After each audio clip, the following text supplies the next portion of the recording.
Hello सभी को नमस्कार, गुड इवनिंग। कैसे हैं आप सभी? तो हमारा जो टॉपिक है वो चल रहा है घनानंद का। ठीक है, घनानंद जो ऋतु मुक्त कवि थे, घनानंद, उनके बारे में हम लोग कर लेते हैं बात। वैसे तो हमारा चल ही रहा है, बात तो हमने पहले भी इसके बारे में की है और अब कर लेते हैं अच्छी तरह से। तो देखो, घनानंद की जो लिखने की जो विशेषताएं थी उसके ऊपर हमारी बात चल रही थी कि क्या क्या विशेषताएं थी उनके लेखन में।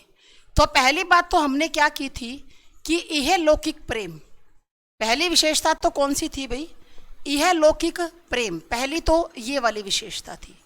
ठीक है, कि वो लौकिक प्रेम के माध्यम से अलौकिक प्रेम की वो क्या करते हैं, अभिव्यक्ति करते हैं। लौकिक प्रेम के माध्यम से अलौकिक प्रेम की, एक मिनट भाई, जस्ट मिनट रुको सर, ये लीक है सर, पानी पानी हो गया। ठीक है, तो लौकिक जो प्रेम था इनका, अलौकिक की अभिव्यक्ति की है इन्होंने। और ये भी कहा गया है कि जो इनका लौकिक प्रेम है वो ज़्यादा बढ़िया है अलौकिक से, क्योंकि ये सुजान नाम की जो है एक इनकी प्रेमिका थी, ये उससे प्रेम किया करते थे। ठीक है, तो चलो जी आगे चलते हैं अब हम। अच्छा, ये भी गिला हो गया, उसको देखा ही नहीं मैंने। चलो जी, दूसरी है हमारी निश्चल प्रेम की अभिव्यक्ति। दूसरी क्या है इसकी विशेषता कि निश्चल प्रेम की अभिव्यक्ति, कि जो इनका प्रेम है ना वो निश्चल है। इनके प्रेम के अंदर किसी प्रकार का कोई छल कपट नहीं है। इन्होंने कहा था कि भाई अति सूधो स्नेह को मारक है, जिसमें नेकु शानब बांक नहीं, कि जो स्नेह का मारक है वो बड़ा सीधा है और इसमें किसी भी तरह की जो चतुराई है उसके लिए कोई भी स्थान नहीं है।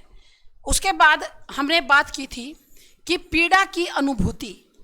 उसके बाद क्या की थी कि पीड़ा की अनुभूति, कि इनके काव्य के अंदर पीड़ा दिखाई देती है ना। पीड़ा की अनुभूति जो है इनके काव्य के अंदर दिखाई देती है। रामधारी सिंह दिनकर जी ने भी क्या कहा था कि भाई देखो, जो इनका प्रेम है, ये जो रो रहे हैं, इनका प्रेम है वो सच्चा है, और जो ये रो रहे हैं वो किराए के आंसुओं से नहीं रो रहे, दूसरे कवियों की तरह, दूसरे कवियों की तरह किराए के आंसुओं से नहीं रो रहे। इनके जो आंसू है ना, ये अपने खुद के आंसू से रो रहा है। ये एक ऐसा कवि है। ठीक है, उसके बाद बात की थी हमने सौंदर्य प्रियता।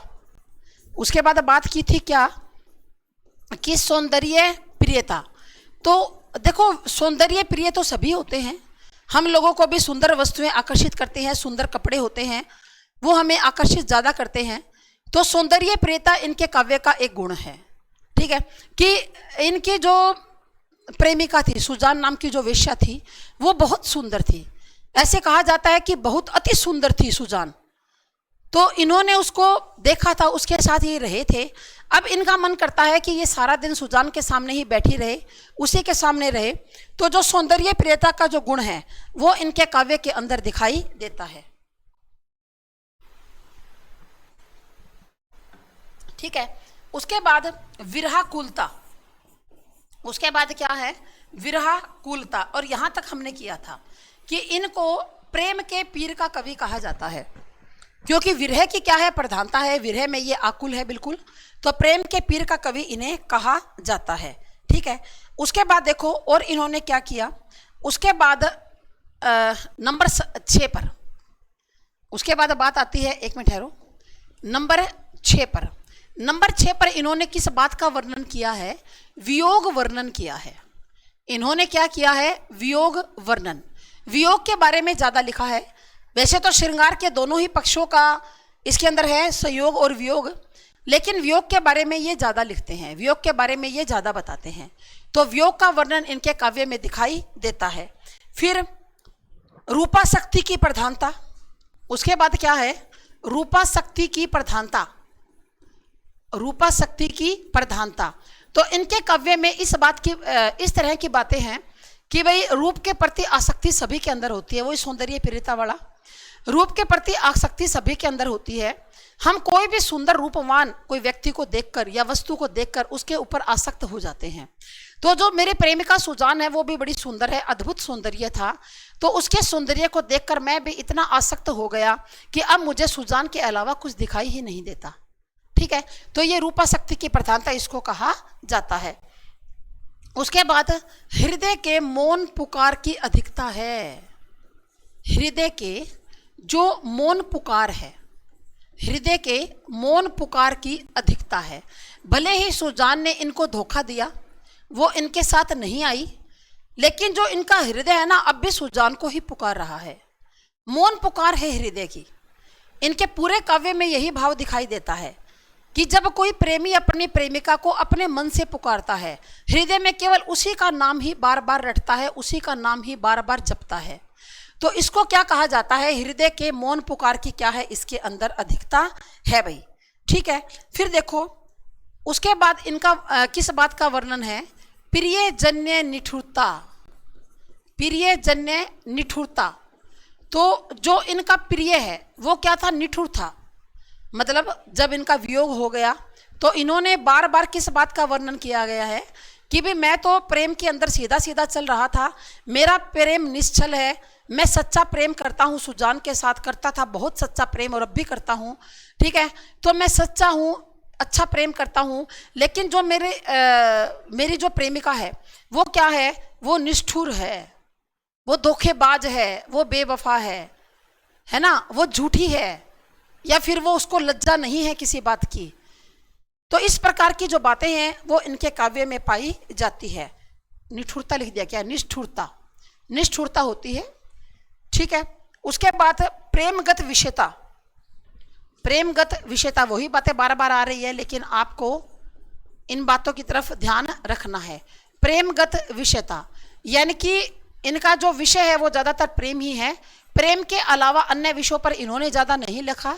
हाँ, प्रकृति वर्णन पर थोड़ा बहुत लिखा है, लेकिन प्रकृति का वर्णन भी इन्होंने उस प्रेम को उद्दीप्त करने के लिए किया है। ये जो प्रकृति का वर्णन है ना, वो भी ये क्यों करते हैं? उस प्रेम को उद्दीप्त करने के लिए। तो इनके पूरे के पूरे काव्य के अंदर जो प्रेम करने के बाद प्रेम विषयता, प्रेम के विषय के अंदर इनका पूरा का पूरा जो काव्य है वो हमें दिखाई देता है। ठीक है, उसके बाद उपालंब, उसके बाद और क्या दिखाई देता है? उपालंब की तीव्रता। उपालंब की तीव्रता, ये क्या देते हैं? उपालंब, उल्हाने देते हैं। ये क्या देते हैं? उल्हाने देते हैं अपने प्रेमिका को। तो ये जो उल्हाने देने की परंपरा है वो भी इनके काव्य में स्पष्ट रूप से दिखाई देती है। ठीक है, उसके बाद अंग प्रत्यंग की आकुलता। उसके बाद अगली विशेषता क्या है? अंग प्रत्यंग, मतलब हर अंग की क्या है? आकुलता, यानी कि व्याकुलता। अंग प्रत्यंग की आकुलता, की भी लिख लेना भाई यहाँ पर। अंग प्रत्यंग की आकुलता यानी कि ये कहते हैं कि विरह के अंदर मेरे जो आँख है, मेरी जो नाक है, मेरे जो कान है, मेरे जो मुंह है, हाथ है, पैर है और जो मेरा हृदय है, वो सभी कुछ व्याकुल है, सभी व्याकुल है। तो इन्होंने लिखा है कि प्रेमिका के विरह में मेरे आँख, नाक, कान, मुंह, हाथ, पैर, हर अंग मेरा व्याकुल है। ये नहीं कि मेरा हृदय तड़प रहा है, मेरी आंखें भी तड़प रही है मेरे प्रिया को देखने के लिए। ठीक है ना, मेरे कान तरस रहे हैं उसकी आवाज़ सुनने के लिए। तो कहते हैं कि हर अंग मेरा व्याकुल हो चुका है अपने प्रिय के लिए। ठीक है ना, तो अपने जो अंग प्रत्यंग की आकुलता का इन्होंने वर्णन किया है। उसके बाद अगला हमारा है प्रकृति जन्य। प्रकृति के बारे में मैंने आपको कहा है कि इन्होंने प्रकृति का भी इसके अंदर प्रयोग किया है। प्रकृति जन्य उद्दीपन, प्रकृति जन्य उद्दीपन यानी कि इन्होंने प्रकृति का प्रयोग भावों को उद्दीप्त करने के लिए किया है। प्रकृति का जो वर्णन है वो भावों को क्या करने के लिए किया है? प्रकृति का जो वर्णन भावों को उद्दीप्त करने के लिए किया है, जिससे भाव क्या हो जाए? उद्दीप्त हो जाए भाई, जिससे भाव क्या हो जाए? उद्दीप्त हो जाए प्रकृति से।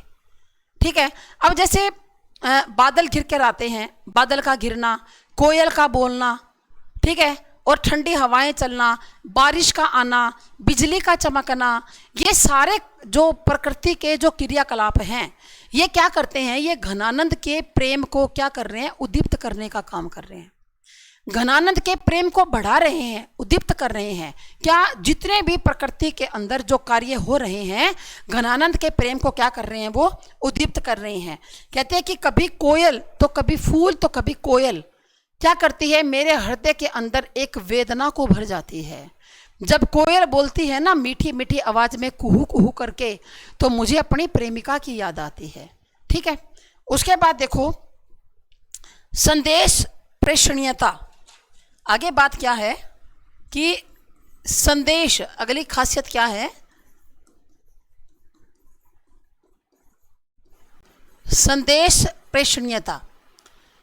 कि ये संदेश भेजने का काम इन्होंने किससे करवाया है, धीर गंभीर बादल से। धीर गंभीर बादल से ये अपने प्रिया को, अपनी प्रिया को संदेश किसके माध्यम से भेजते हैं, बादल के माध्यम से। ठीक है ना, संदेश किसके माध्यम से भेजते हैं, बादल के माध्यम से अपनी प्रिया को संदेश भेजते हैं कि बादल तू जाकर बोल मेरी प्रिया को कि मैं उसके बगैर बहुत व्याकुल हूं। ठीक है, तो अपनी प्रिया को जो संदेश है वो किसके माध्यम से इन्होंने भेजा है, इन्होंने बादल के माध्यम से वो संदेश भेजा है।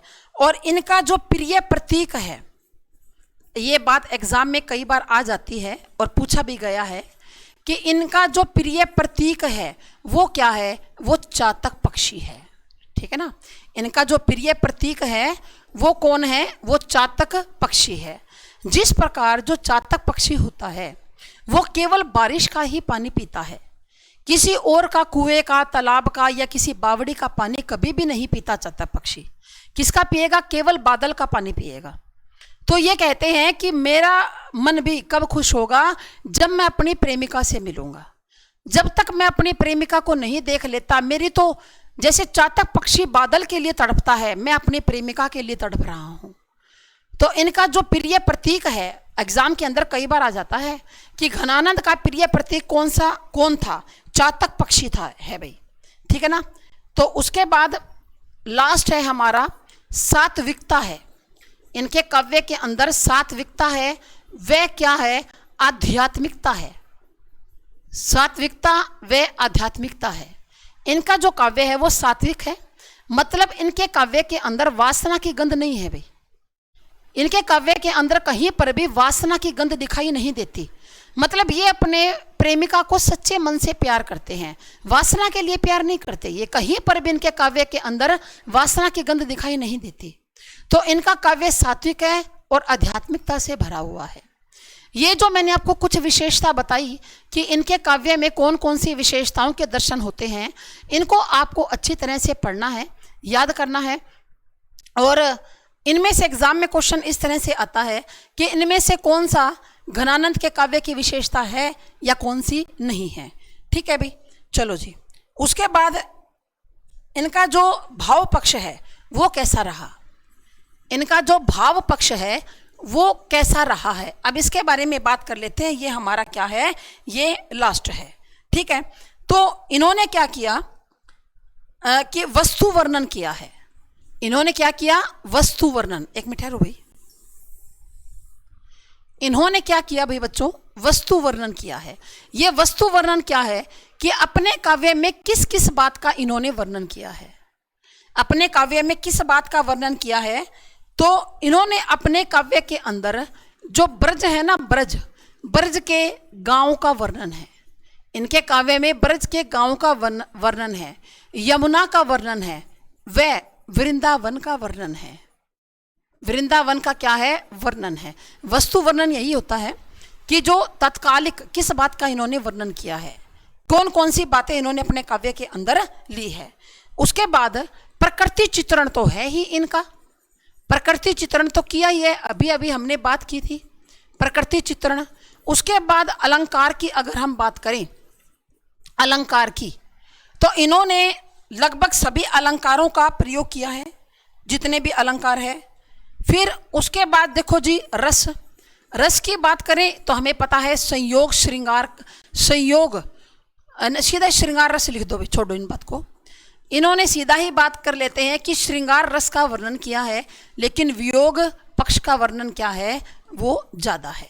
संयोग की अपेक्षा वियोग का वर्णन क्या है, ज़्यादा है। उसके बाद भाषा, उसके बाद है, ये कुछ छोटी छोटी बातें और कर लेते हैं। भाषा, इनकी भाषा कौन सी थी? इनकी भाषा ब्रज थी भाई। इनकी जो भाषा है, इनकी भाषा कौन सी थी? इनकी भाषा थी भाई ब्रज थी। ठीक है, तो शब्द शक्ति, उसके बाद शब्द शक्ति कैसी थी इनकी? शब्द शक्ति, तो इन्होंने उक्ति वैचित्र्य का सहारा लिया है। उक्ति वैचित्र्य का क्या लिया है? सहारा लिया है। ठीक है ना, कि यानी कि कोई बात कहना, फिर उसको सुनना, फिर उसके ऊपर कहना, ये इन्होंने किया है भाई। ठीक है, और गुण कौन सा है? अब बात आती है गुण। आपको पता है गुण 3 होते हैं, तो इन्होंने माधुर्य गुण का प्रयोग किया है, क्योंकि जब प्रेम का वर्णन है तो माधुर्य गुण ही आएगा। माधुर्य गुण होता है, प्रसाद गुण होता है, ओज गुण होता है, लेकिन जहाँ पर प्रेम का वर्णन होता है वहाँ माधुर्य गुण होता है। ठीक है, उसके बाद बात करते हैं छंद कौन सा है? छंद, छंद है जी कवित और सवैया। कवित व सवैया छंद का प्रयोग है। कवित व सवैया छंद का क्या है? इन्होंने प्रयोग किया है। ठीक है ना, कवित और सवैया छंद का इन्होंने प्रयोग किया है। और एक बात और ध्यान रख लेना कि शुक्ल ने घनानंद को, ये बात और मैं बतानी बीच में भूल गई थी, शुक्ल ने घनानंद को क्या कहा है? साक्षात रसमूर्ति कहा है। रसमूर्ति कहा है। तो ये प्रश्न इंपॉर्टेंट है, आया भी हुआ है, कहा है। ये प्रश्न इंपॉर्टेंट है और ये कई बार पूछा भी गया है कि किसको साक्षात रसमूर्ति कहा जाता है? किसको साक्षात रसमूर्ति कहा जाता है? तो घनानंद को साक्षात रसमूर्ति कहा जाता है। किसने कहा? आचार्य शुक्ल ने। ठीक है ना, किसने कहा? आचार्य शुक्ल ने। घनानंद को क्या कहा जाता है? रसमूर्ति कहा जाता है। एक मिनट,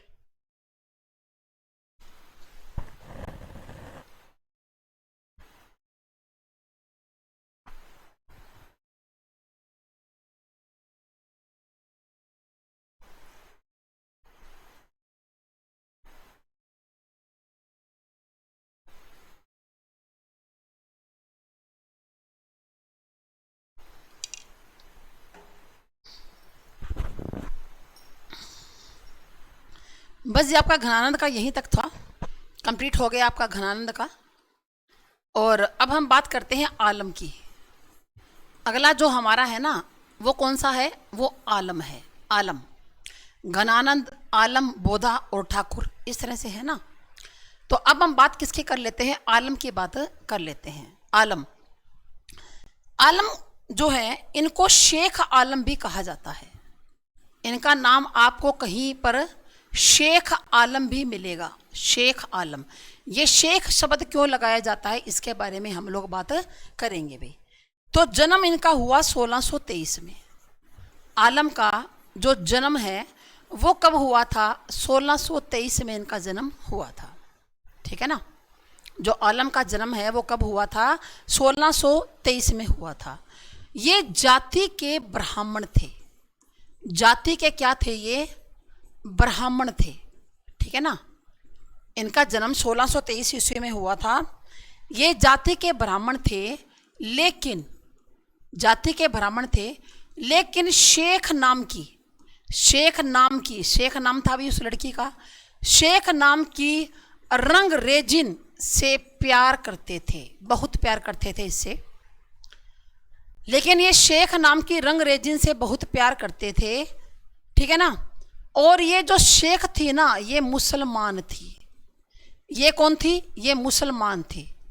और ये कौन थे? जाति के ब्राह्मण थे।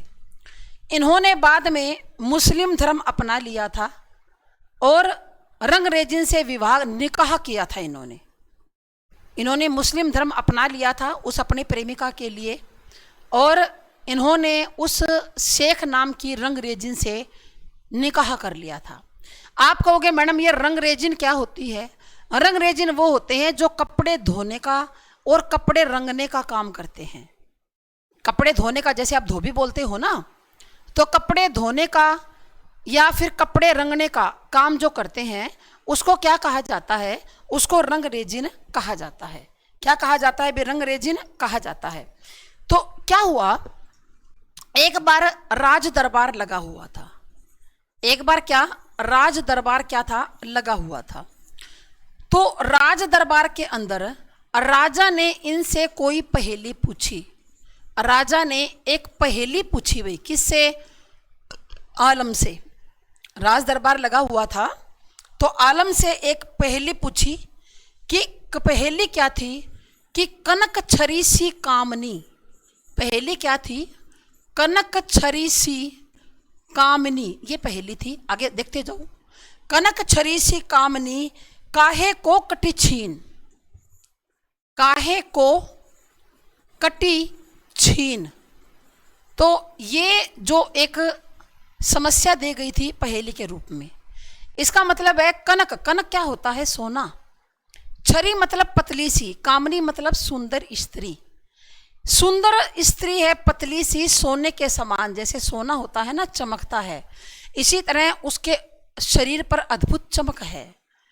तो पतली सी, छरी सी, छरी सी मतलब पतली सी महिला है, औरत है, स्त्री है, और सोने के समान उसका चेहरा चमकता है। काहे को कटी छीन। कटी का मतलब क्या होता है? कमर, और छीन का मतलब पतली। पर कमर पतली क्यों हो है उसकी? कमर पतली क्यों है इतनी? ठीक है ना। ये राजा ने पूछा था सवाल, किससे? आलम से, कि कनक छरी सी कामनी काहे को कटी छीन। तो आलम ने बहुत माथापच्ची की, बहुत सोचा, पर उनको इसका जवाब नहीं मिला। बहुत सोचा वहां पर। राजा ने ये जो दोहा है वो लिख कर दिया था। ये मतलब ये जो लाइन है वो लिख कर दी थी कि इसको आप पढ़ो और इसको आगे पूरा करो। तो आलम के पास कोई जवाब नहीं था कि इस लाइन को आगे पूरा कैसे करूं मैं। मतलब ये उसके आलम की चतुराई की परीक्षा थी कि इसको मैं पूरा कैसे करूं। तो बहुत सोचा आलम ने, बहुत सोचा, लेकिन वो नहीं कर पाए। उन्होंने क्या किया कि उस पर्ची को लेकर, जिसके ऊपर राजा ने लिख कर दिया था, उस पर्ची को इस तरह से फोल्ड करके और उन्होंने अपनी पगड़ी में ऐसे टांग लिया, उसको पगड़ी में ऐसे डाल दिया और घर चले गए। तो घर जब वो चले गए, उसके बाद जब उनके कपड़े धोने के लिए जाते थे तो वो पगड़ी भी उन्होंने धोने के लिए दे दी। तो वो पगड़ी धुलने के लिए किसके पास गई उनके कपड़ों के साथ? शेख नाम की एक रंग रेजिन के पास। तो जो शेख थी ना, जो रंग रेजिन थी, मतलब कपड़े धोने और रंगने का काम करती थी, वो बड़ी चतुर और हाजिर जवाब लड़की थी भाई। बहुत चतुर बताते हैं उसको हिंदी साहित्य में, बहुत इंटेलिजेंट थी। और हाजिर जवाब, हाजिर जवाब वो होता है जो मुंह पे जवाब दे दे। अब जैसे कई बंदे होते हैं वो बिल्कुल मुंह के ऊपर, जैसे जवाब उनकी जबान पे रखा हुआ है, फटाक से जवाब दे देते हैं, वो ऐसी थी। और वो कविता लिखा करती थी। रंग रेजिन है ना शेख, वो भी लिखा करती थी, शेख भी। तो उसने क्या किया, जैसे ही पगड़ी को खोला ना धोने के लिए, उसमें से एक पर्ची निकली और उन्होंने क्या किया, उस पर्ची को पढ़ा। और उस पर्ची पर क्या लिखा हुआ था? कनक छरी सी कामनी काहे को कटी छीन। तो शेख ने क्या लिखा, क्योंकि वो भी कविता करती थी, कटी को कंचट काटी। क्या? कि कटी को कंचन काटी। क्या लिखा इन्होंने? एक मिनट है, दोबारा लिखते हैं अच्छी तरह से। कटी को कंचन काटी, विधि कुचन मध्य धर दीनी। विधि कुचन मध्य, कुचन मध्य धर दीन, ये उन्होंने लिखा उस पर्ची के नीचे। क्या लिखा? कि कटी को कंचन काटी, विधि कुचन मध्य धर दीन। तो पूरा हो गया ना पहली। तो उसी तरह से उस पगड़ी के अंदर उसको बांधकर और वो उसके अंदर टांग कर और दोबारा आलम के पास भिजवा दिया। आलम ने क्या देखा कि उस पगड़ी के अंदर, जैसे जो भी है उस पगड़ी के अंदर वो ऐसे दिया हुआ था वो पर्ची। तो आलम ने उसको पर्ची को खोला कि ये कौन सी पर्ची है। तो उसको ध्यान आया ये तो वही पर्ची है। लेकिन जब उसको खोला ना, खोल कर पढ़ने लगे, तो उन्होंने अब आगे समझ गया कि ये तो पूरा कर दिया गया कि कटी को कंचन काटी, विधि कुचन मध्य धर दीन। मतलब कटी का, कमर का कंचन सोना, सोने को काट कर, कमर के सोने को काट कर, विधि, विधि का मतलब क्या होता है भी, जो संसार की रीति है, रिवाज है या भाग्य है, जो भी है, कि कमर के सोने को काट कर कूचन मध्य, कूचन मध्य मतलब जो नारी के सतन होते हैं, सतन, उनके बीच में, उन सतन में रख दिया। मतलब कमर का जो सोना है ना उसको काट कर और नारी के सतनों के ऊपर लगा दिया, ठीक है ना। कमर का सोना काट कर नारी के सतन के ऊपर लगा दिया, मतलब नारी के सतन को बड़ा करने के लिए, वक्ष स्थल को, यानी कि जिसको हम नारी की छाती बोलते हैं, उसको बड़ा करने के लिए नारी की कमर क्या बना दी, पतली बना दी, ठीक है ना। नारी की कमर क्या बना दी, पतली बना दी। तो इसने जवाब दे दिया। राजा ने क्या पूछा था कि कनक सोने की सुंदर स्त्री है लेकिन कमर क्यों पतली है। फिर कहते हैं कि कमर जो को सोने से, जो कमर का सोना है उसको काट कर जो सतन है ना वहां पर भगवान ने रख दिया है, सतन बड़े कर दिए, कमर क्या हो गई, पतली हो गई। तो इसको पढ़कर जो आलम है वो तो हैरान हो गए, अरे वाह, ये तो मतलब मुझे तो सूझा ही नहीं था, कितना इन्होंने जबरदस्त जो जवाब है वो दिया है। तो उसके बाद वो उसी समय गए उस रंगरेजिन के घर, शेख के घर। वहां उसको धुलाई का एक आना तो दिया, साथ में 1000 रुपये इनाम में दिए, साथ में उस शेख को 1000 रुपये इनाम में दिए। और धीरे धीरे दोनों का प्रेम बढ़ने लगा, धीरे धीरे जैसे जैसे समय बीता दोनों का प्रेम बढ़ने लगा। तो आलम ने कहा शेख के पिता से कि भाई मैं जो है आपकी बेटी से शादी करना चाहता हूँ। तो शेख एक मुसलमान लड़की थी, तो उसके पिता ने कहा कि शादी तो कर लेना, लेकिन मेरी एक शर्त है कि तुम्हें धर्म परिवर्तन करना पड़ेगा, तुम्हें मुसलमान बनना पड़ेगा, निकाह करेंगे, मैं किसी हिंदू से अपनी लड़की की शादी नहीं करूँगा। तो वो अपने रंगरेजिन के प्रेम में इतने अधिक आसक्त थे कि उन्होंने अपना धर्म परिवर्तन कर लिया आलम ने, और फिर रंगरेजिन के साथ क्या किया, निकाह किया। ठीक है, क्लियर भाई। उसके बाद देखो इनका एक पुत्र भी हुआ था। उसके बाद जो आलम और शेख का, आलम का और शेख का एक पुत्र भी हुआ था, पुत्र जिसका नाम इन्होंने क्या रखा, जगत। ठीक है ना, उस पुत्र का नाम इन्होंने, सॉरी जगत नहीं, जहान रखा था भाई। ठीक है, उस पुत्र का नाम इन्होंने क्या रखा था, जहान रखा था, जहान। ठीक है ना, आलम और शेख का एक पुत्र भी हुआ था जिसका नाम इन्होंने क्या रखा था, जहान रखा था। ठीक है ना, तो जहान इनके पुत्र का नाम था भी। आगे देखो, मतलब जो ये शेख रंगरेजिन थी ना, ये भी अच्छी कविता करती थी, मतलब बहुत बढ़िया लिखा करती थी। ये भी अच्छी क्या करती थी, कविता करती थी। कौन, ये जो शेख थी। तो जो आलम का जो लिखा हुआ है ना, आलम ने जो अपना लिटरेचर लिखा, जो साहित्य लिखा, उसके अंदर बहुत से पद शेख के भी लिखे हुए हैं। माने तो जाते हैं आलम के नाम से, शेख ने अलग से कोई किताब नहीं निकाली, अपने पति की वो सहायता किया करती थी लिखने के अंदर, मतलब कि वो भी अपने पति के साथ लिखा करती थी। ठीक है, जो आलम का है ना, जो बड़ा प्रसिद्ध ग्रंथ है जिसका नाम क्या है, आलम केली, जिसका नाम क्या है, आलम केली। आलम केली में बहुत से दोहे, आलम केली के अंदर जो बहुत से दोहे हैं वे शेख के लिखे हुए हैं, शेख के लिखे हुए हैं। जो आलम केली है बड़ी फेमस किताब है, किसकी, आलम की। तो इसके अंदर बहुत से दोहे जो हैं वो शेख के लिखे हुए हैं। तो ऐसे कहा जाता है कि शेख जो है वो बड़ी ही चतुर थी, वह क्या थी, हाजिर जवाब थी, बड़ी चतुर थी और हाजिर जवाब थी। ठीक है, तो ऐसे कहा जाता है कि एक बार औरंगजेब का पुत्र था भाई, औरंगजेब का जो पुत्र था, जो बाद में बहादुर शाह के नाम पर गद्दी पर बैठा था। तो इस पुत्र का नाम क्या था, शहजादा मुअज्जम। इस पुत्र का नाम क्या था, शहजादा मुअज्जम नाम था इस पुत्र का। औरंगजेब का एक पुत्र था, पुत्र का नाम क्या था, शहजादा मुअज्जम।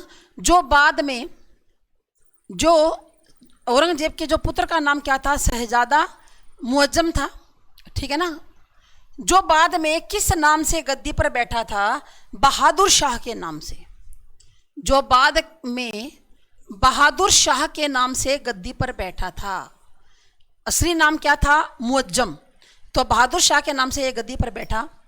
एक और जो ये आलम है ना, आलम, ये जो आलम है, ये औरंगजेब के दरबार में रहा करते थे और इनके जो शहजादे बहादुर शाह है यानी कि मुअज्जम के ये राजकवि थे। बाद में क्योंकि औरंगजेब की मृत्यु के बाद मुअज्जम बना था तो मुअज्जम के फिर ये राजकवि बन गए थे। तो मुअज्जम ने एक बार हंसी मजाक में, मुअज्जम ने एक बार हंसी मजाक में शेख से पूछा था कि क्या तुम ही आलम की औरत हो? इन्होंने मजाक में क्या पूछा शहजादे ने, क्या तुम ही आलम की औरत हो? तो शेख ने क्या कहा था? शेख ने इस बात पर क्या कहा?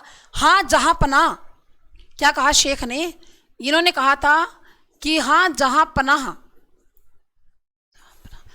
जहान की माँ भी मैं ही हूं, जहान की माँ भी मैं ही हूं। देखो इन्होंने कितना बढ़िया जवाब दिया था।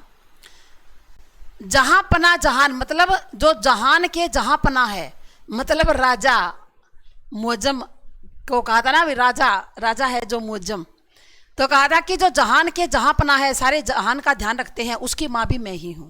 अपने पुत्र का भी नाम ले दिया जहान और जहां पना भी कह दिया, मतलब बात को व्यंग्य के रूप में बोल दिया कि राजा की माँ भी मैं ही हूं, कि हाँ जहां पना जहान की माँ भी मैं ही हूं।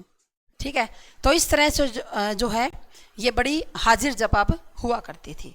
ठीक है, तो ये जो औरंगजेब के जो दूसरे बेटे थे ये मुअज्जम, इसके आश्चर्य में आलम रहते थे और मुअज्जम के जो मुअज्जम यानी कि जो बहादुर शाह है, मुअज्जम के ये राजकवि थे। ये मुअज्जम के क्या थे? राजकवि थे। जो आलम है वो मुअज्जम के क्या थे भी? वो राजकवि थे। ठीक है, और उसके बाद इनकी रचनाएं कौन कौन सी हैं? इनकी रचनाएं जो हैं, इनका पहली बात तो जो है आलम का जो कविता काल है, आलम का जो कविता काल है वो 1740 से 1760 माना जाता है, 1760 माना जाता है। तो इन्होंने कौन कौन सी जो है कविताएं लिखी या कौन कौन सी रचनाएं लिखी, रचनाएं कह सकते हैं, इन्होंने कौन कौन सी क्या लिखी? रचनाएं लिखी। तो रचनाओं के बारे में भी बात कर लेते हैं, इनकी रचनाएं कौन कौन सी थी। इनके है जी माधवा नल काम कंदला, मोस्ट इंपॉर्टेंट, बहुत बार पूछी जाती है। क्या है? माधवा नल काम कंदला। तो ये इनकी बड़ी फेमस किताब है और आप यहाँ पर मोस्ट इंपॉर्टेंट लिख सकते हो क्योंकि ये बहुत बार पूछी जाती है कि माधवा नल काम कंदला किसकी है? ये आलम की है भाई। ठीक है, उसके बाद श्याम स्नेही और आलम केली। उसके बाद दूसरी कौन सी है? श्याम स्नेही, दूसरी इनकी रचना है श्याम स्नेही। और तीसरी इनकी रचना है भाई आलम केली। तो ये इनकी जो प्रसिद्धि का आधार है आलम केली है। आलम केली इनकी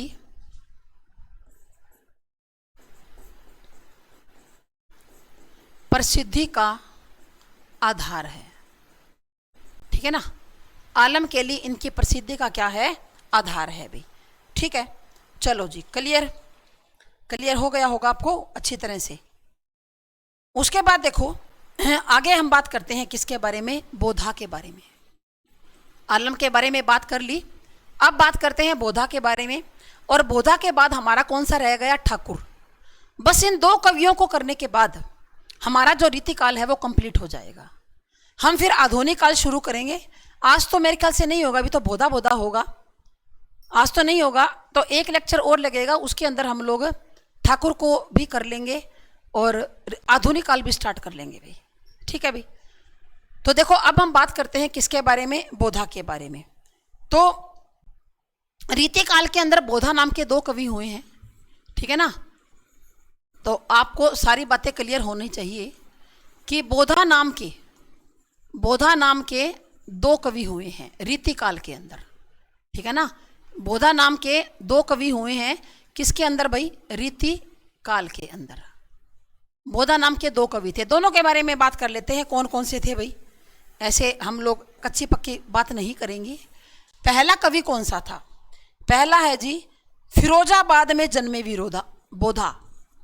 पहले तो है कि फिरोजाबाद में जन्म हुआ था, फिरोजाबाद में जन्मे बोधा, पहला तो ये कवि है भाई, जिनका जन्म कहाँ पर हुआ था? फिरोजाबाद में हुआ था। और ये रीतिबद्ध कवि हैं। ये जो हैं, ये जो पहले वाले, ये रीतिबद्ध कवि हैं, रीतिबद्ध कवि। ठीक है, ये कौन से कवि हैं? रीतिबद्ध कवि हैं। और इन्होंने, इनकी एक ही किताब है, और वो कौन सी? पक्षी मंजरी। पक्षी मंजरी के लेखक हैं। ठीक है, आप कहोगे मैडम आपने तो रीतिबद्ध में हमें नहीं करवाया ये वाला बोधा, तो ये कोई मेन नहीं है, बस एक किताब लिखी है इसकी, ये मेन रीतिबद्ध कवियों में नहीं आता। अभी देखो आपने तो मेन किए हैं। कुछ रीतिबद्ध कवि ऐसे हैं जो गौण भी थे, उनके बारे में नहीं पूछता कभी भी एग्जाम के अंदर, लेकिन फिर भी मैंने आपको बता दिया कि कभी अगर बाई चांस आ जाए, क्योंकि पक्षी मंजरी एक बढ़िया किताब है, अगर आ जाए कि पक्षी मंजरी के लेखक कौन है, तो आप बोधा को टिक करके आना, आप समझ जाना कि ये रीतिबद्ध कवि हैं, ये रीतिकाल में ही हुए थे। और ये कौन से कवि हैं? ये रीतिबद्ध कवि है। जो फिरोजाबाद में जो जन्मे बोधा हैं, ये क्या हैं? ये रीतिबद्ध कवि हैं। और अब हम बात कर रहे हैं कौन से कवि के बारे में? रीति मुक्त वाले बोधा के, जो अब हम बात करेंगे, जो अब हम बात करेंगे, ये कौन से हैं? ये रीति मुक्त कवि हैं, रीति मुक्त कवि। अब इस बोधा की बात हम लोग कर लेते हैं। ठीक है, इनका जन्म कहाँ हुआ था? राजापुर में। राजापुर में, राजापुर जो कहाँ पर है? बांदा। बांदा में जन्म हुआ। ठीक है ना, राजापुर यानी कि बांदा में इनका क्या हुआ? जन्म हुआ। और ये है जी इश्कनामा और विरह वारिश के लेखक हैं। इनकी मेन रचनाएं कौन सी हैं? कि एक तो इश्कनामा व, और एक कौन सी? विरह वारिश। इश्कनामा और विरह वारिश के ये क्या हैं? ये लेखक हैं भाई। ठीक है ना, ये इश्कनामा, इश्क नाम लिख दिया मैंने, ये इश्कनामा व विरह वारिश के क्या है? ये लेखक हैं, जो राजापुर बांदा के अंदर ये जन्मे थे।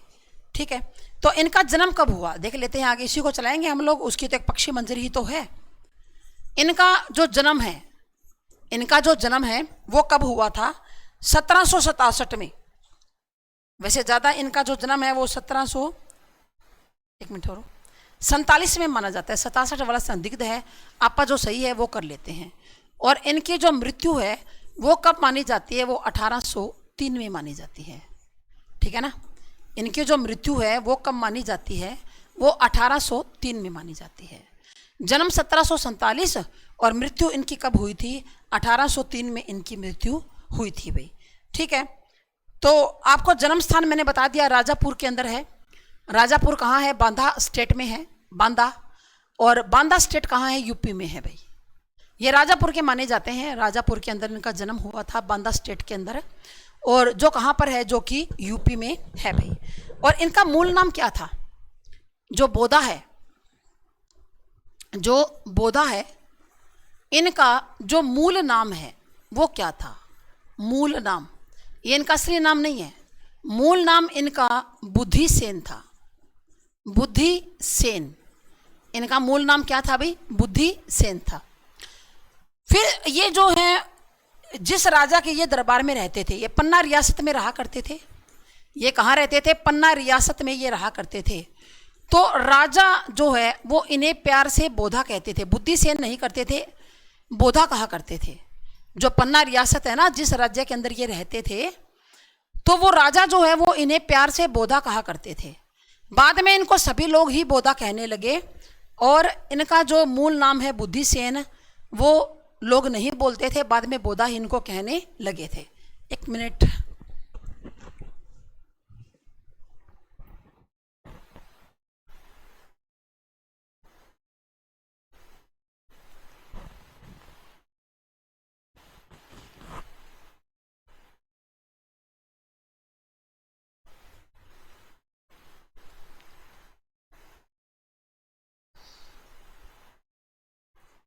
हाँ जी, चलो जागे।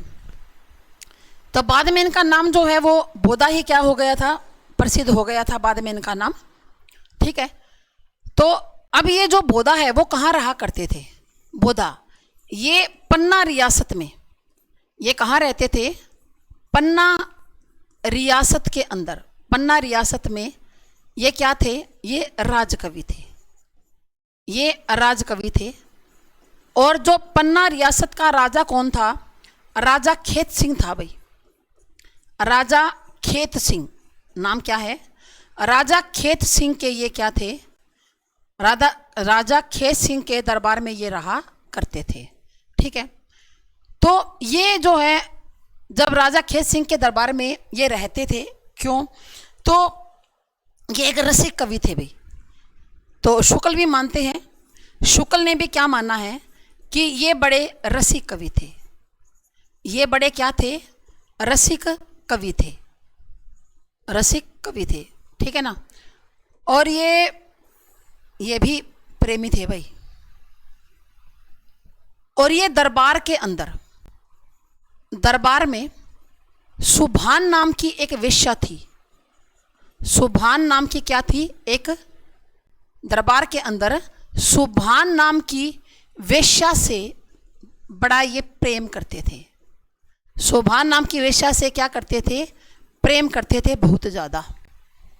दरबार के अंदर एक अति सुंदर वेश्या थी सुभान, ये उससे प्यार करते थे। जब राजा को पता चला कि इस तरह से ये कवि है, ये सुभान से प्यार करता है, तो राजा को क्रोध आया, क्योंकि राजा के दरबार में वेश्या है तो फिर प्यार करने का हक तो राजा को है भाई, दूसरे क्यों करे। तो राजा ने क्या किया, जो खेत सिंह था उन्होंने जो कवि है बोधा, उसको देश निकाला दे दिया और 6 महीने का दिया। 6 महीने का देश निकाला दे दिया। खेत सिंह ने बोधा को 6 महीने का क्या दे दिया? देश निकाला दे दिया। मैं निकल जाओ यहाँ से, 6 महीने मत आना, उसके बाद आना। तो जब ये 6 महीने बाहर रहे तो सुभान के वियोग में, सुभान के वियोग में इन्होंने कौन सी किताब की रचना की? तो सुभान के वियोग में इन्होंने विरह वारिश नामक पुस्तक लिखी। सुभान के वियोग में इन्होंने विरह वारिस पुस्तक लिखी भाई, विरह वारिस पुस्तक लिखी। जब ये 6 महीने के बाद लौटकर दरबार में आए तो राजा ने कहा, हाँ भाई बोधा, आई क्या कुछ अकल ठिकाने? कुछ होश आया? अकल ठिकाने आ गई क्या तुम्हारी? अगर कोई दोहा लिखा है तो सुना दो, 6 महीने में क्या किया तुमने? तो इन्होंने श्रृंगार रस का दोहा सुनाया, प्रेम और प्यार का। राजा ने कहा, अरे ये प्रेम प्यार की बातें बहुत हो चुकी, श्रृंगार की बात मत करो मेरे साथ। मुझे पता है तुम प्रेम करते हो या नहीं करते, जो भी है, प्रेम की बात मत करो मेरे साथ। तुम मुझे कुछ ये बताओ, तुमने नीति के विषय में भी कुछ लिखा है क्या? नीति के विषय में भी कुछ लिखा है क्या तुम्हें? बोले हाँ जी लिखा है। बोले सुनाओ। तो देखो इतना इंपॉर्टेंट नहीं है कि मैं आपको लिखकर बताऊं, वैसे बता देती हूँ कि इन्होंने सुनाया कि जो आपका हित चाहते हैं उन्हीं को अपने हित की बात कहनी चाहिए। जो आपका हित नहीं चाहते उनसे कभी भी अपने जो है मन की बात नहीं बतानी चाहिए। और जो आपसे लघु होकर चले, आप भी उनके साथ लघु होकर चलिए। मतलब जो आपसे छोटा होकर चले, आपको बड़ा माने, तो आपको भी ज़्यादा बड़प्पन दिखाने की जरूरत नहीं है। आप भी क्या करो, आप भी लघु होकर उसी के समान ही चलो, ठीक है ना। और जो आपको सराहता है, आप उसको लाख गुना ज़्यादा सराहिए। जो आपकी बड़ाई करता है ना, तो आपको भी उसकी ज़्यादा बड़ाई करनी चाहिए। लेकिन जो आपकी बड़ाई नहीं करता, जो आपकी बेइज्जती करता है, तो उसकी बेइज्जती भी आपको करनी चाहिए भाई। इन्होंने ऐसे कहा, उसकी बेइज्जती भी आपको करनी चाहिए, ऐसा इन्होंने कहा था। फिर कहा कि भाई केवल जिससे हमारा मन मिले उसी से ही प्रेम भाव होना चाहिए। जिससे हमारा मन ना मिले, उसके अंदर लाख गुण हो तो भी उसको छोड़ देना चाहिए। चाहे वो उसके अंदर लाख गुण हो, लेकिन जब हमारा मन उसके साथ नहीं मिलता तो उसको हमें तुरंत ही छोड़ देना चाहिए, ठीक है। तो फिर इन्होंने कहा कि जहाँ हमारी इज्जत हो, हमारा मान हो, हमें केवल वही जाना चाहिए। जहाँ हमारी इज्जत ना होती हो, चाहे वो कितना ही बड़ा व्यक्ति क्यों ना हो, उसके दरवाजे पर कभी दोबारा नहीं जाना चाहिए। मतलब इस तरह की कुछ नीति की बातें इन्होंने कही थी। तो इनकी नीति के जो दोहे हैं, ये दोहे हैं सारे, मैंने तो बोर्ड पर इसलिए नहीं लिखा कि भाई फ़ायदा क्या है इतना गहराई में जाने का, ऐसे दोहे नहीं आते एग्ज़ाम के अंदर। बस आपको समझ में आना चाहिए कि नीति विषयक दोहे इन्होंने सुनाए। तो उन दोहों को सुनकर राजा खेत सिंह बड़ा खुश हुआ। राजा खेत सिंह ने कहा कि बहुत अच्छा, वेरी गुड, बहुत अच्छा लिखा भी तुमने, तो तुम कुछ मांग लो, जो तुम्हारा जी करे ना वो मुझसे तुम मांग लो, बताओ क्या मांगते हो। तो इन्होंने कहा सुभान अल्लाह, है ना, कि मैं सुभान को मांगता हूँ। इन्होंने कहा सुभान अल्लाह, है ना, सुभान अल्लाह मतलब सुभान दे दो मुझे। तो फिर राजा बड़ा खुश हुआ इनकी चतुराई से कि ये तो बड़ा चतुर है भाई, बहुत बढ़िया दोहा सुनाकर सुभान को मांग लिया। तो राजा ने क्या किया, उस सुभान नाम की वेश्या, जो उनकी बड़ी सुंदर वेश्या थी दरबार के अंदर, उसको जो है उसकी जो शादी है, जो निकाह है, वो इन्होंने बोधा के साथ करवा दिया। ठीक है ना, तो सुजान का जो निकाह है वो बोधा के साथ करवा दिया गया। तो इनकी कृतियाँ कौन सी है, एक तो विरह वारिश है लिखा हुआ है, और दूसरी कौन सी है, दूसरी है जी इश्क नामा। ये दो ही बड़ी फेमस है बस, विरह वारिश और इश्क नामा।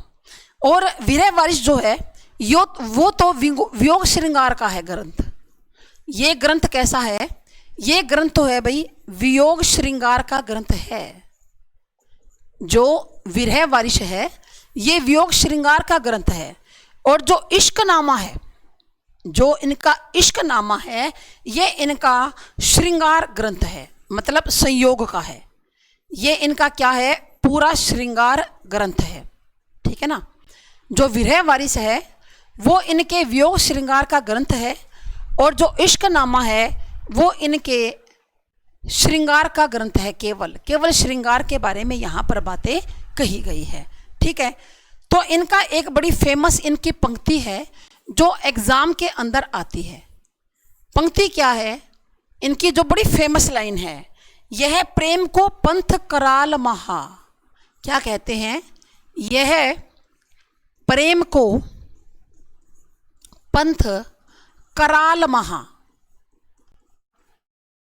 यह प्रेम को पंथ कराल महा, तलवार की धार पे धावनो हैं।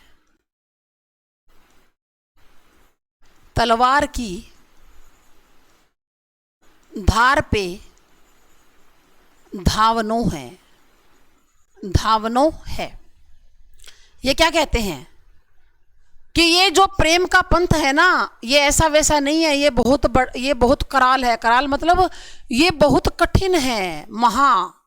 महा मतलब ज़्यादा कठिन है, ये बहुत कठिन है। ये क्या कहते हैं कि ये जो प्रेम का पंथ है ना, ये बहुत ज़्यादा कठिन है।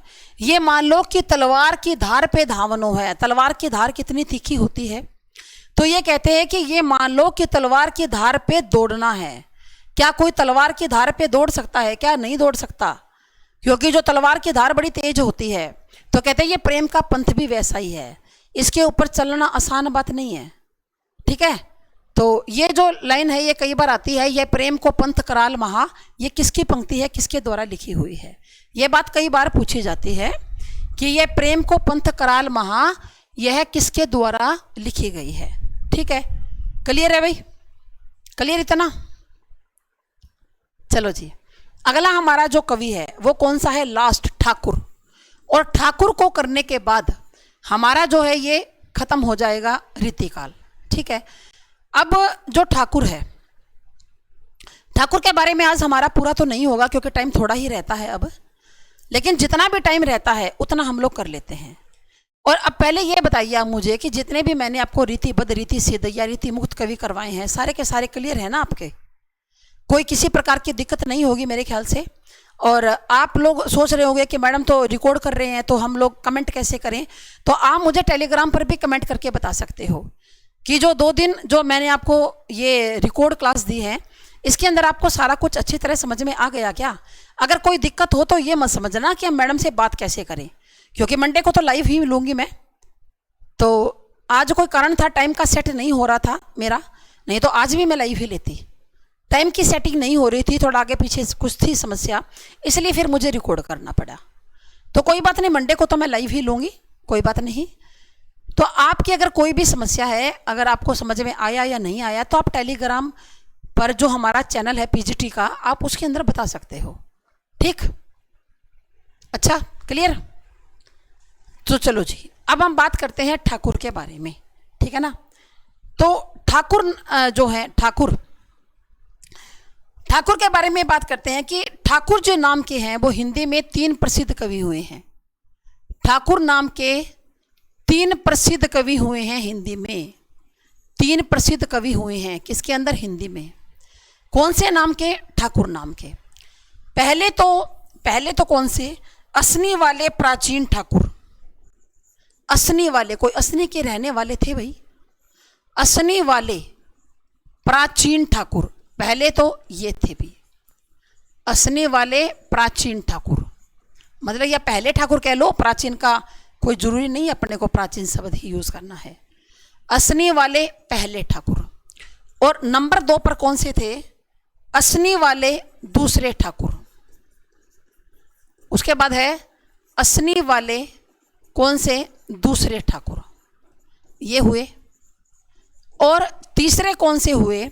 रीति मुक्त, जो अब हम कर रहे हैं ना, रीति मुक्त अब हम जो कर रहे हैं, तो रीति मुक्त बुंदेलखंडी ठाकुर, बुंदेलखंड के थे भी। रीति मुक्त बुंदेलखंडी ठाकुर ये भी हुए हैं। ध्यान से देखो एक बार कि जो हमारे ठाकुर नाम के जो हैं, हमारे पास 3 हुए हैं भाई ठाकुर नाम के। तो असनी वाले पहले ठाकुर, असनी वाले दूसरे ठाकुर, और तीसरे नंबर पर रीति काल के क्या? कौन से? बुंदेलखंडी ठाकुर, रीति मुक्त ठाकुर। हम इनके बारे में पढ़ेंगे। ये 3 ठाकुर होने के कारण, एक ही नाम के, ठीक है ना, 3 ठाकुर होने के कारण इनको ठाकुर त्रयी भी कहा जाता है। ठाकुर त्रयी कहा जाता है। ये 3 ठाकुर थे ना, तो इनको क्या कहा जाता है? ठाकुर त्रयी भी कहा जाता है, मतलब 3 ठाकुर, ठीक है ना, संख्या में 3 थे। और इनमें सबसे प्रसिद्ध कौन से थे? बुंदेलखंडी ठाकुर। ये सबसे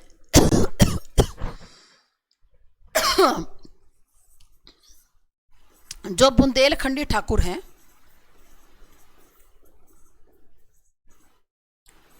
ये बहुत प्रसिद्ध थे।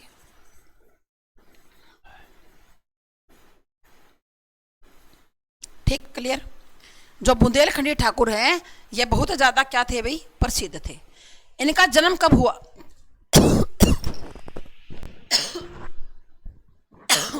हाँ जी, देखिए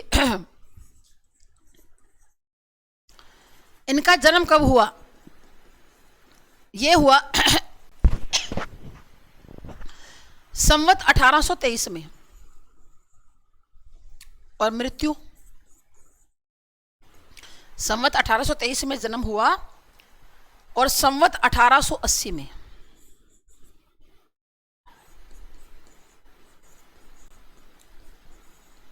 ईस्वी निकाल लेना भाई। स्थान क्या था इनका? कहाँ रहते थे? ओरछा, जो बुंदेलखंड में है। स्थान क्या था भाई? ओरछा। कहाँ रहते थे? ओरछा में रहते थे। इनके पिता का क्या नाम था? इनके पिता का बात करते हैं। इनके पिता का नाम क्या था? गुलाब राय। पिता का नाम क्या था? गुलाब राय। इनका एक पुत्र था, इनका एक पुत्र भी था, दरियाव सिंह चातुर।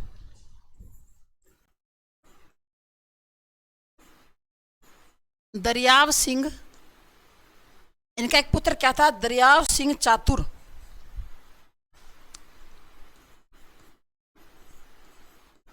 और इनका एक पौत्र भी था भाई, पौत्र भी था, और उसका नाम क्या था? शंकर प्रसाद। इनका एक पुत्र भी था, शंकर प्रसाद। तो ये दरियाव सिंह चातुर और शंकर प्रसाद ये भी लेखन कार्य करते थे। ये भी बाद में लिखने लगे थे। ये भी लेखन कार्य से जुड़े थे भाई। बस क्या बहुत है क्या जितना? बहुत, मेरे ख्याल से तो बहुत हो गया होगा भाई, ठीक है ना। चलो जी, कल करेंगे इसको, अब यानी कि मंडे को कर लेंगे। इतना कर लिया बहुत है, बस थोड़ा सा इसके बारे में मतलब 10-15 मिनट का और बताना है ठाकुर के बारे में। और फिर उसके बाद हम लोग आधुनिक काल शुरू कर लेंगे। ठीक, तो चलिए जी, थैंक यू, धन्यवाद, जय हिंद, जय भारत, टेक केयर, खुश रहो, मस्त रहो।